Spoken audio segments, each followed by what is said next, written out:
اب یہ بتا دیں عمران خان صاحب سے کیا آج بات ہوئی ہے؟ سر یہ میں اس کو کل کی ملاقات کے اوپر بھی آپ کو ذرا کلیریفائی کروں کہ ایک صحافی نے جیل پروسیڈنگز کے دوران خان صاحب سے یہ سوال کیا، ان کو شاید کوئی غلط شبہ ہوا ہوگا یا مس انڈرسٹینڈنگ ہوئی ہوگی، انہوں نے پرٹیکولرلی اسپیسیفکلی یہی سوال کیا کہ آپ نے یہ اس طرح کا بیان دیا ہے تو کیا یہ آپ اس کو مانتے ہیں؟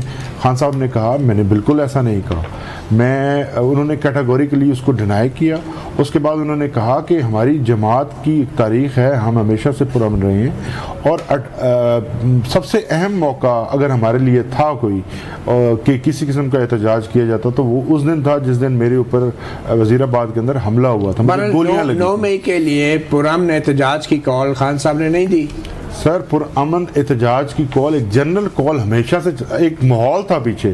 14 مارچ کو خان صاحب کے گھر کے اوپر جس طرح سے 26 گھنٹے نہیں، لیکن اپنی گرفتاری کے حوالے سے کوئی کال نہیں دی تھی کہ اگر میں گرفتار ہو گیا، کیونکہ صبح ایک ویڈیو تو ان کی آئی تھی۔ ویڈیو جو آئی تھی اس میں انہوں نے کہا تھا کہ اگر آپ کو میری گرفتاری مطلوب ہے تو مجھے وارنٹ دکھائیں، میں آپ کو گرفتاری دے دوں گا۔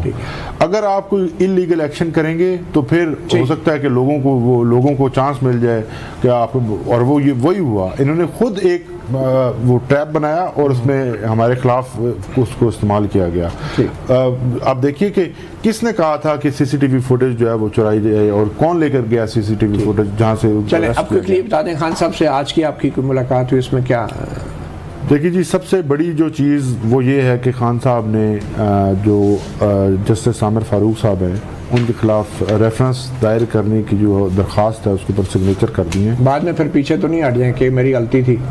نہیں، دیکھیے جی، قاضی فائزہ کے خلاف بھی دیکھیے اس وقت ہم نے جتنا تحمل کا مظاہرہ کیا آپ کے سامنے ہے کہ 9 مئی اٹسیلف جس کی بات ہو رہی ہے، 9 مئی کو جس طرح سے ایک فیصلہ دیا گیا، اس کے بعد پھر ایک اگست کے اندر ایک فیصلہ آیا، پھر آگے اس کے بعد پھر سے ایسے فیصلہ جاتا ہے، لیکن فیصلوں کی بنیاد پہ تو ججوں کے خلاف ریفرنس سر تو نہیں جا رہا۔ بالکل آپ ٹھیک کہہ رہے ہیں۔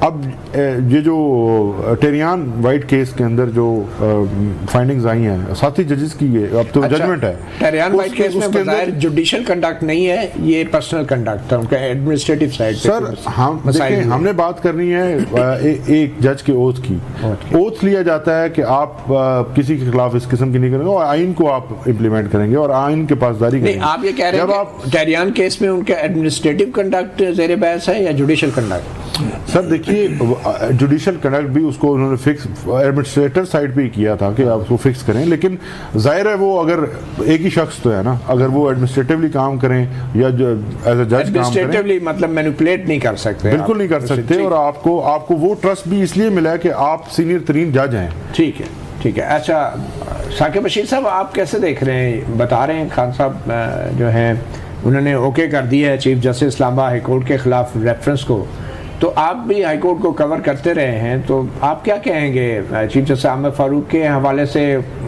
شاید کمپلین میں تو اور بہت ساری باتیں بھی ہوں گی، کچھ چیزیں تو ابھی آلریڈی پبلک ڈومین میں ہیں اور ججز نے خط بھی لکھا تھا، 6 ججز نے، تو آپ سمجھتے ہیں کہ وہ معاملات بھی زیر بحث آ سکتے ہیں جوڈیشل کونسل میں اگر یہ معاملہ ٹیک اپ ہوتا ہے؟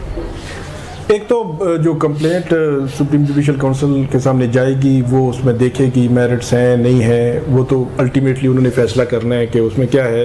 یہ جو کچھ چیزیں جو ٹیریان وائٹ کیس کے حوالے سے یا اس قسم کی، یہ پریویسلی مطلب یہ آرڈر آیا تھا جسٹس طارق محمود جہانگیری جو نیا بینچ بنا تھا، انہوں نے تفصیلی فیصلہ دیا تھا۔ اس فیصلے میں انہوں نے کافی جو ہے وہ لکھی تھی کہ جو فیصلہ تھا ٹیریان کیس کا وہ کیوں ڈیلے ہوا، اس کے پیچھے وجوہات کیا تھی، تو وہ جو وجوہات ہیں اگر تو اس قسم کی ہوں گی تو وہ تو ڈیفینیٹلی پھر سپریم جوڈیشل کونسل جو ہے وہ اس کو دیکھے گی اور اس پر اس فیصلے میں بھی ایسے کوئی آبزرویشن تھی کہ نہیں، ایسا کوئی آبزرویشن ایسی کچھ بھی نہیں ہے، کوئی آبزرویشن نہیں تھی۔